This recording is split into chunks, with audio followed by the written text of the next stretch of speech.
I'm pleased that we are looking at a diplomatic presence in Venezuela in the near future. I think that's very important. But the DEA has reportedly identified Delcy Rodriguez as a significant actor in the drug trade. Do you agree with that? And if you do, how are we to assure the American people that the money that's going to Venezuela is not going to any of the cartels or drug running? Yeah, and that, well, first of all, on the first point, I would say she's not indicted the way Maduro and his wife were. So I'm not going to speculate about newspaper articles and what law enforcement is working on. If, in fact, there were such an investigation, you know, I mean, that's something that we would speculate on. Suffice it to say that this was not a normal system. We all should. All right. Did you guys see that? Welcome back to the channel. We just watched Senator Jeanne Shaheen try and pull a classic gotcha move on Marco Rubio right at the start. She's bringing up Delcy Rodriguez and DEA reports like it's some brand new thing. Look, we all know the Venezuelan government is a mess, but notice the difference in attitude here. You got Shaheen living in this make-believe world where we can just point fingers at bad guys and they'll disappear. And then you've got Rubio. Rubio is sitting there like the grown-up in the room, basically saying, yeah, it's corrupt, but I'm the one actually handling the money to make sure American interests stay safe. Shaheen is performing for the cameras. Rubio is thinking about the long-term plan. She's focused on how drug runners look, while Rubio is focused on the real problem of stopping a total regional collapse. Let's watch the rest of this because it gets even more intense when they move to NATO. And honestly, Rubio's answer is exactly what we need to hear right now. Let's get into it. Stipulate to that, okay? That regime, as everyone understood, was held together by corruption. The glue that kept people together was not loyalty to Maduro.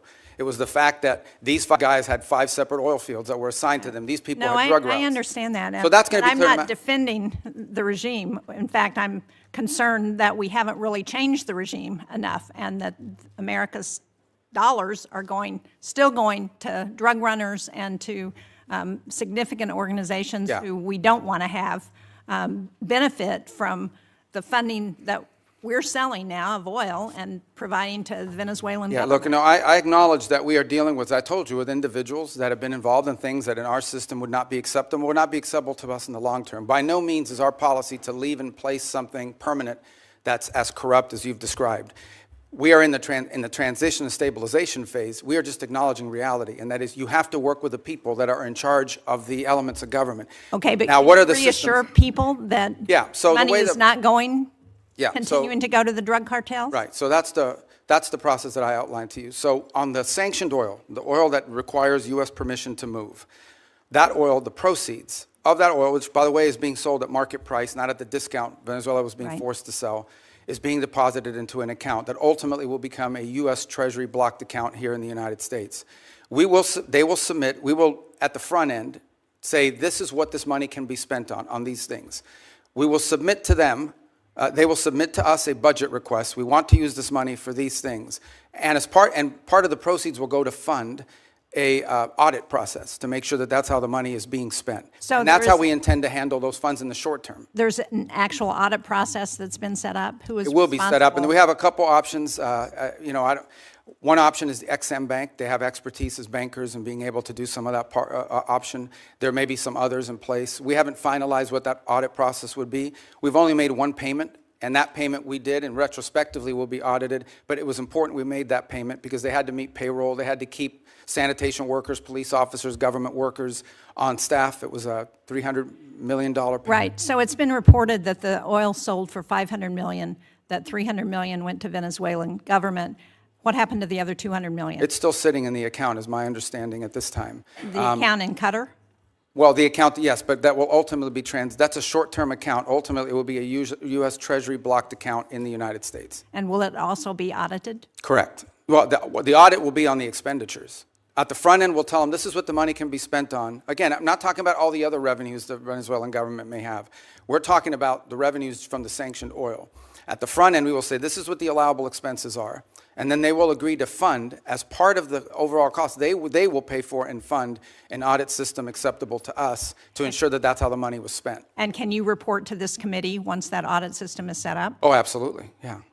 I'd like to change the topic in my short time that I have left, because when you were a member of this committee, you authored legislation to prevent President Trump from unilaterally leaving NATO, you and Senator Kaine. Do you still believe that the U.S. benefits from NATO?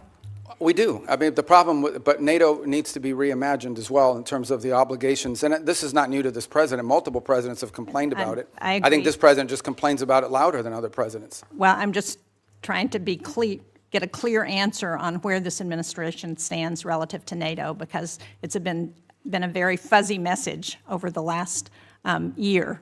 And do you agree that we're stronger in confronting China when we do so with like-minded partners, and that China is still the #1 threat that we face in the United States? Yeah, but our like-minded partners have to have capability, and that's been part of the problem, is the erosion in European defense capabilities, because they've taken vast amount of the monies that these are rich countries.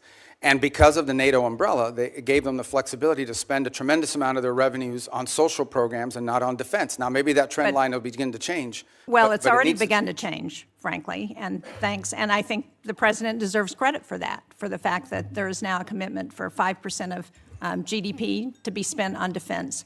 But part of that strength also comes not just from having the mechanism, the military might, but it also comes from the unity with our allies.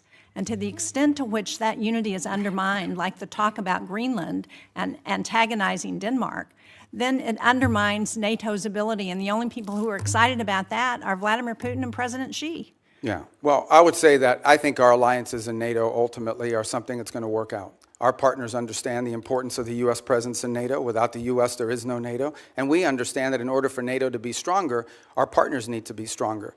And one of the things we've explained to our allies in NATO is the United States is not simply focused on Europe. We also have defense needs in the Western Hemisphere. We have defense needs in the Indo-Pacific. And it will require us. We may be the richest country in the world, but we don't have unlimited resources. And as we reassign exactly why we want to have allies and partners to help us as we're looking at conflicts around the world. And when we antagonize our allies and partners, and when we send Canada to do a trade deal with China instead of coming to New Hampshire or the United States, it weakens our ability to confront our adversaries. Yeah, but our allies have to be two things. They have to be willing to step up, but they also have to be capable of stepping up. And frankly, many of them have not. I mean, Spain is still not doing the 5%. I mean, there are countries that are still not doing. And in fact, Marco Rubio yesterday pointed out that without the United States, the countries of Europe would have to spend 10% of their GDP for the next 20 years to be able to make up the whole. So I do think there needs to be a rebalancing, and hopefully we'll have cooperation. I think we will. Rute has done a great job of managing all. And I'm not. Wow. Okay, let's break that down, because there's a lot of noise coming from Senator Shaheen that we need to get past first about Venezuela. Did you hear her? She's acting like the U.S. is just giving bags of cash to cartels. Rubio clearly explained the most boring, technical, and secure checking process you can imagine. He's talking about blocked treasury accounts, budget requests, and the Export-Import Bank. He's basically saying, we are controlling every single cent to make sure normal people have power and support, so we don't end up with another 5 million refugees coming to our border. And Shaheen, she just keeps switching back to fear talk. It's like she's upset that Rubio is actually fixing the problem instead of just holding another meeting to talk about how worried she is. Rubio is being realistic. You have to work with the people in charge of the systems if you want things to keep running. That's it. But the NATO part, man, that's where the truth really shows for the establishment. Shaheen starts talking about unity and tone. She's literally worried that we might hurt the feelings of countries like Denmark and Spain. Meanwhile, Rubio is dropping hard truths. He's basically saying, why are American taxpayers paying for Europe's big social programs while they ignore their own military? That idea matches his real stance that European allies should spend more on defense and not rely so much on the U.S. It's the most common sense argument out there. But Shaheen acts like it's shocking. She's defending a system where Europe treats the U.S. like a full-time security guard they don't have to pay. Rubio is right. Unity means nothing if allies don't have the ability to actually act. You can't fight a war with unity and nice words. You need tanks. You need ammo. And you need partners who actually do their part. Shaheen is stuck in 1995, thinking a few nice speeches at a meeting can fix global threats. Rubio is looking at the Indo-Pacific. He's looking at China. And he's telling Europe, the free ride is over. Fix your own situation so we can focus on real threats. I'm tired of seeing our leaders say sorry just for asking allies to do their share.